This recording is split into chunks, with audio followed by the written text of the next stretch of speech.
11.1 ឧស្សាហូបនីយកម្មពីចុងសតវត្សទី19ក្រោយពេលដែលសង្គ្រាមលោកលើកទី2បានបញ្ចប់ទៅប្រទេសជប៉ុនបានចាញ់សង្គ្រាមយ៉ាងអាម៉ាស់มันបានស្គាល់នូវវឌ្ឍនភាពអស់ជិត1សតវត្សមកហើយជារដ្ឋសក្តិភូមិរហូតមកដល់សតវត្សទី19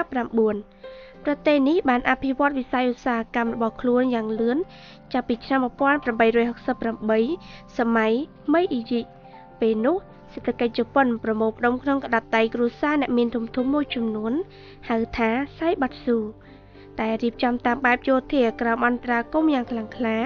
របស់រដ្ឋដោយផ្អែកទៅលើភាពសម្បូរពលករស៊ីថ្លៃថោកជាមួយនឹងបរាជ័យរបស់ខ្លួននៅឆ្នាំ1945ប្រទេសជប៉ុនត្រូវស្ថិតក្រោមការកាន់កាប់របស់សហរដ្ឋអាមេរិកហើយធ្លាក់ក្នុងភាពក្រីក្រនិងមានអតិផរណាទៀតផង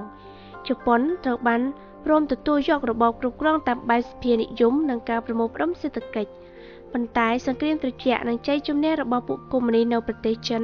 បានជំរុញឲ្យសហរដ្ឋអាមេរិកបដូរនយោបាយមកចងសម្ព័ន្ធភាពជាមួយនឹងជប៉ុននិងលើកស្ទួយសេដ្ឋកិច្ចតាមរយៈជំនួយពិសេស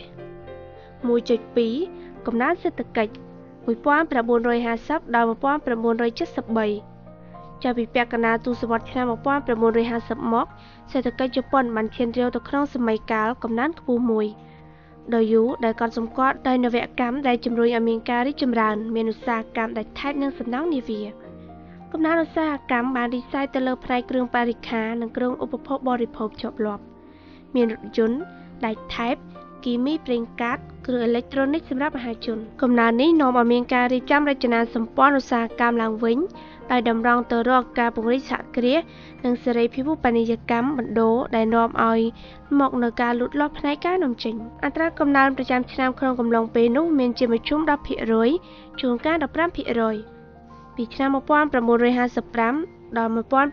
1961កើតមានកំណើនទូទៅមួយតែក្នុងនោះការងារថ្មីចំនួន3លានត្រូវបានបង្កើតឡើងភាពអត់ការងារធ្វើនិងការងារមិនពេញលេញលែងមានទៀតហើយភាពខុសគ្នានៃប្រាក់បៀវត្សត្រូវបានកាត់បន្ថយកម្រិតជីវភាពត្រូវបានលើកកម្ពស់ពីឆ្នាំ1961ដល់1965សេដ្ឋកិច្ចហាក់ដូចជានៅទ្រឹងប៉ុន្តែតម្រូវការក្នុងស្រុកសម្រាប់គ្រួសារជប៉ុននិងវិនិយោគសាធារណៈបានធ្វើឲ្យសេដ្ឋកិច្ចមានស្ទុះទៅមុខទៀតជារឿយៗជនជាតិជប៉ុនយល់ច្បាស់ណាស់ថាយុទ្ធសាស្ត្រឧស្សាហកម្មដោយផ្អែកទៅលើឧស្សាហកម្មមូលដ្ឋាន